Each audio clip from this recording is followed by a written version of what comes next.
So, there's a ton of stuff we're going to cover today. I was so excited about this interview, and people will know why in a couple of minutes once we're a couple minutes in, because there's so much to cover here. But it was a little challenging to figure out a place to start. But where I wanted to start, and we're kind of diving into the deep end, so thanks for doing that with me, is, you have one of the most elaborate health tracking setups that I have ever seen. And it revolves around this single Google spreadsheet that you use to track a number of things daily. I think it's something like 150 different data points.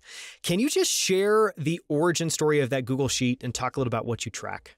For sure. Yeah. So the origin story, when I moved to the US, so I'm originally from Romania, and I lived in London for many years with my previous startup. And then I moved to New York in 2016.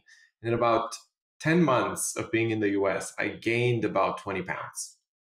And that was a little bit like weird because of my whole life I was like quite lanky. I was like, never worked out a lot in my 20s, but I never had to because I was just like thin by design. And so I wanted to see what's going on, realized I have no data. And so I built a spreadsheet that was originally just tracking my weight, my body fat. And that was it initially. I just wanted to see the trend. And then I started adding blood tests just because I wanted to see, what's going on inside my body. Then I added workout routine. Then I added, blood pressure. Then I added a habit tracker. And now it's become this kind of monster of a spreadsheet that has a couple of hundred biomarkers actually that I track on a daily, weekly, monthly, and annual basis.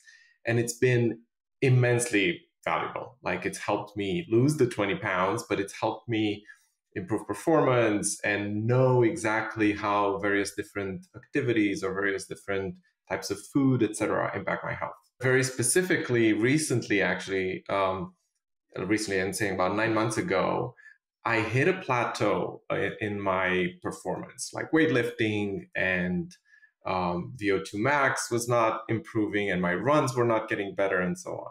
So I started working with Andrew Herr at Found, actually, whom I know you interviewed on your podcast. And Andrew had a glance at my spreadsheet and he was like, "Oh, Emi, you don't have enough protein. You need to double your protein intake." I was maybe having 100 grams of protein or something like that, and doubled it. And this year I've hit all my personal records on weightlifting and I've lost even more weight and I'm feeling great. And that was one very kind of specific example of how going really deep into tracking all your data can be very valuable. Yeah.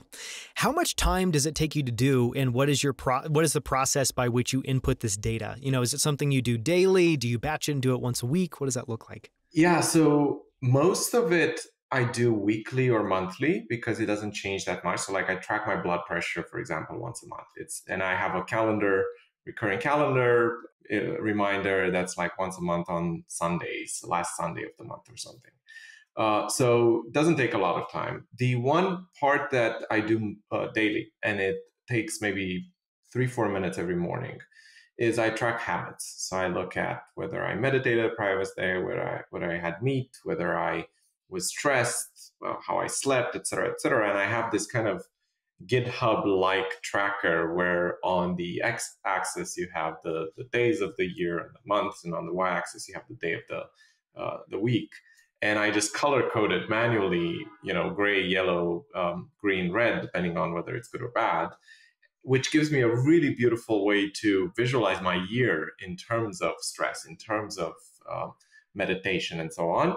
And I have found that at least for me, it really helps nudge behavior. And at the end of the day, I think to make progress in anything, but including and especially health, you just need to nudge behavior the right direction a little bit every day. And I find tracking does that quite well, at least for me.